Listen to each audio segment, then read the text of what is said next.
So this is our new Montanc na vacuum from Korea. It's very lightweight and 15 kPa yung suction power niya. And then, pwede siyang kabitan nitong para sa floor. Pwede rin siyang ito, yung sa crevices. And then, what I like about it is, I don't know about you, kasi yung ibang vacuum ko, pag binababa ko siyang ganun, to reach yung mga small spaces like that, yung iba kong vacuum, hindi na siya lumalapat sa floor ng ganon. So, pag binaba ko tong head ng vacuum, yung sa akin, gumaganon na siya. So, hindi ko na makukuha yung mga dirt under there.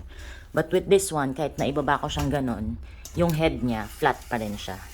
Yan. So, I also like na yung gulong niya sa ilalim is very fluid. And it's sobrang light. Kasi if you've been doing it for some time, kahit na yung mga ibang gamit ko kasi is ang bigat niya. And this one has a 1-year warranty. So, like for me, naka 3 times na ako this year mag-change ng China na vacuum. And walang warranty yun. So, palit lang ako ng palit, parang disposable. But this one, may 1-year warranty siya. Okay, so, let's try to clean up yung ginawa kong kalat. So, this is the first level.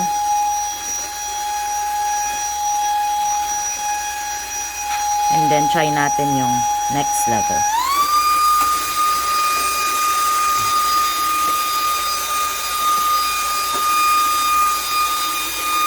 Yan. So, as you can see, lumalapit pa lang yung vacuum, ay yung head ng vacuum na sa suction na niya.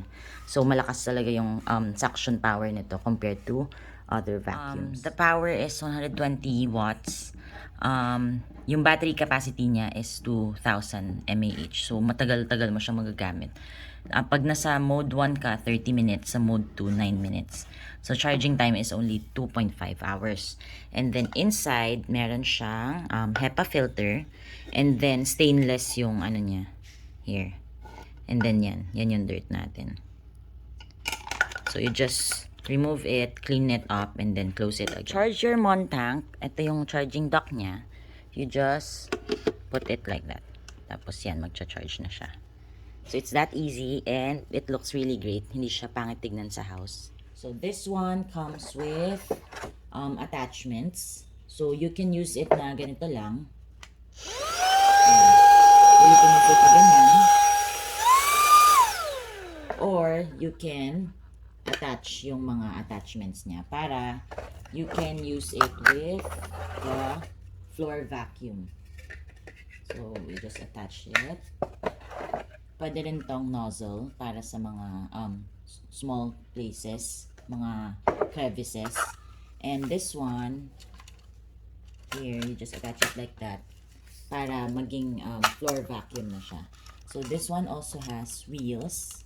And you just press it.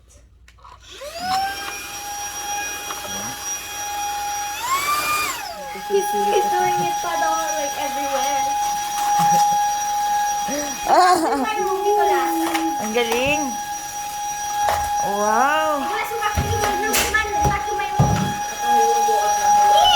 Yeah. You vacuum at Gabi's room. You vacuum at Gabi's room. So this one is here at the Nest. You can find it at thenesaph.com.